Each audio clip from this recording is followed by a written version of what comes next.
comes to the recycling of animal carcasses, if there wasn't anywhere to put the animal waste from the human food industry, where would it go? In the earth? In the air? In the ocean? It all has to go somewhere.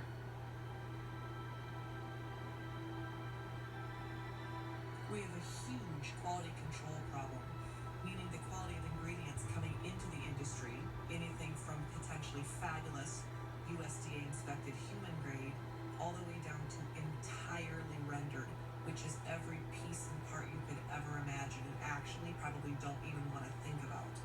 The final result is used to manufacture hundreds of products, everything from soap to candles to pet food to cosmetics.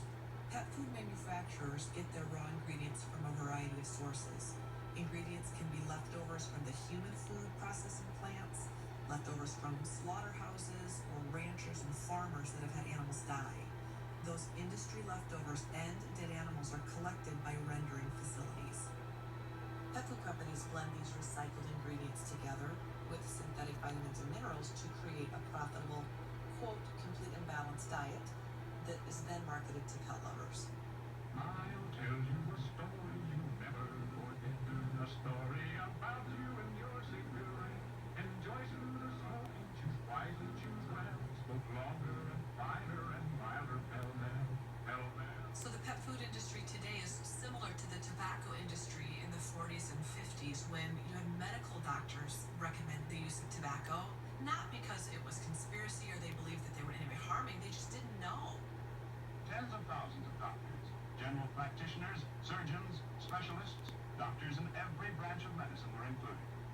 Very similar, in my opinion, to what's happening in the pet food industry. You have well-meaning, lovely veterinarians recommending foods not because they have sound nutritional background, but because that's all that they know. And in 100 years' time, we have successfully convinced an entire generation of pet lovers that why would you feed anything but dog food or cat food?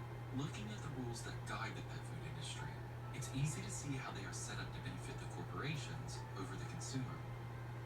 The regulators have created special terminology for packages, assuming that consumers will be able to guess what they mean. Any product containing the words dinner, nugget, or formula only have to contain 25% actual meat. Any product labeled with only has to contain 3% meat.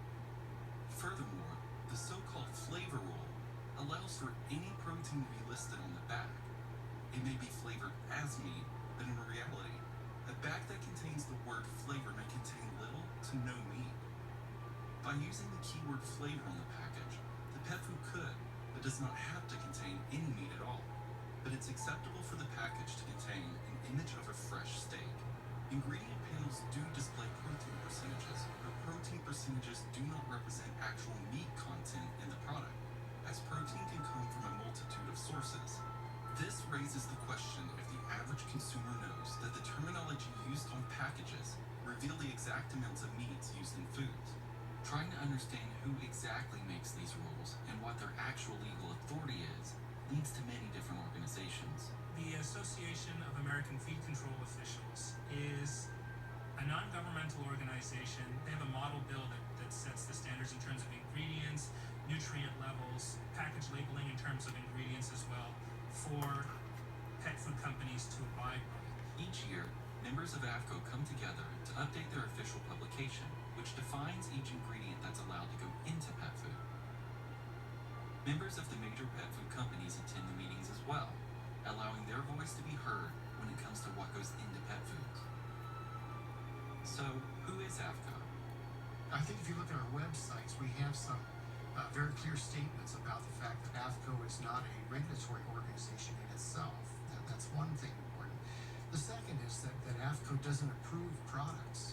What we do is we deal with the ingredients and the scientific validation, if you will, of the ingredients that go into the food. And then the actual claim that a manufacturer makes that's AAFCO approved is probably not representing what AAFCO itself would say.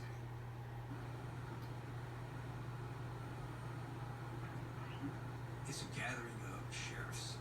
They're there just to get agreement on the best level of nutrition that can be required. FDA has worked closely with AAFCO on the regulation of all animal feeds, not just pet I think the important thing to remember is FDA is a true regulatory authority, where AAFCO is an association of state feed control officials.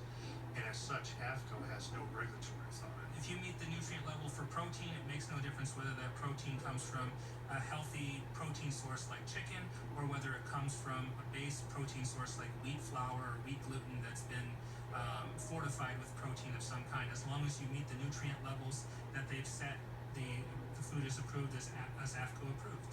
When you look at the AAFCO manual, I think you really begin to see how the interests of AAFCO and the pet food industry align. Actually putting together a list of ingredients that you would want to see in pet foods that you would want your pets to eat, and then forcing that on the industry. They've done it in reverse and basically just accepted the standards that the industry has been using for years. I'm quoting now, use of the term or claim natural on pet food labels. So if I want to use the word natural on my dog food label, here are the rules, and I'm quoting this verbatim. A feed or ingredient derived solely from plant, animal, or mind sources, either in its unprocessed state or having been subject to physical processing, heat processing, rendering, purification, extraction, etc. It goes on, and essentially these are all definitions of the antithesis of natural. All consumers would assume that if their dog food said the word natural on it, that what's in it would not be a rendered product. They're meeting the industry standards and the industry regulations that they've promulgated themselves. So it's a vicious circle of they create their own regulations, they meet their own regulations, and then they can claim that they're providing you organic and all natural foods when in fact it doesn't meet what consumers believe those terms actually mean.